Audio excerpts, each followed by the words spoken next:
All right, welcome back to our video on making sourdough buns. So I have my dough that has been rising for, a little over an hour. And I'm going to shape it into rolls or buns. And then we're gonna allow it to rise again for another hour. And then we're gonna bake them after the hour. We're gonna bake them at 375 for about 18 to 20 minutes. You want to kind of keep an eye on them towards the end because you don't want them to get too brown, and everybody's oven kind of varies. So, all right, so let's start shaping these into,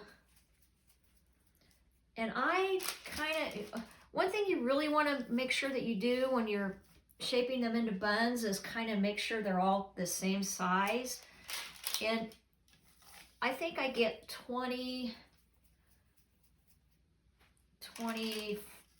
24, I can't remember how many I get from the recipe, but it doesn't matter whether I get so many that I have to kind of nudge them together. So, and put them pretty close because we end up with so many buns, which is kind of nice because you've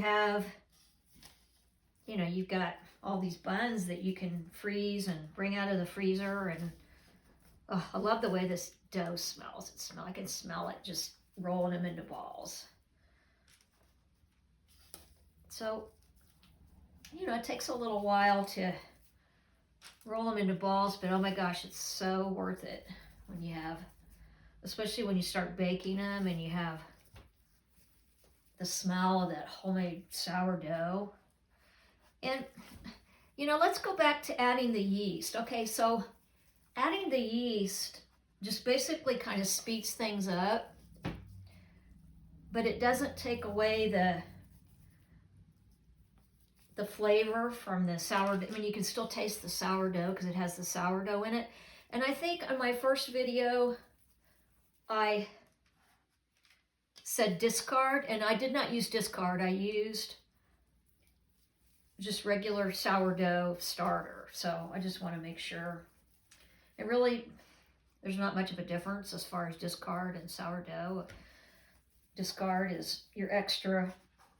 You don't want to waste it because it's such a precious commodity after you've babied it.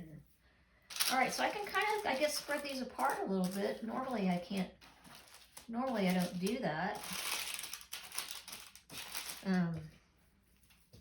How many did I get?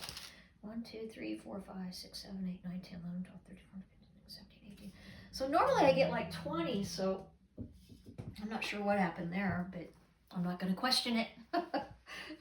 All right, so we're going to cover these again. And we're going to, actually, you don't even have to cover them. Let's not even cover them. Let's just let them do their thing. And so I'm going to put these in the oven, and we're going to let them rise for about an hour. And then we're going to take them out, and we're going to turn the oven on to 375, and we're going to bake them for 18 to 20 minutes. And then you're going to have your fresh buns. Yummy, yummy.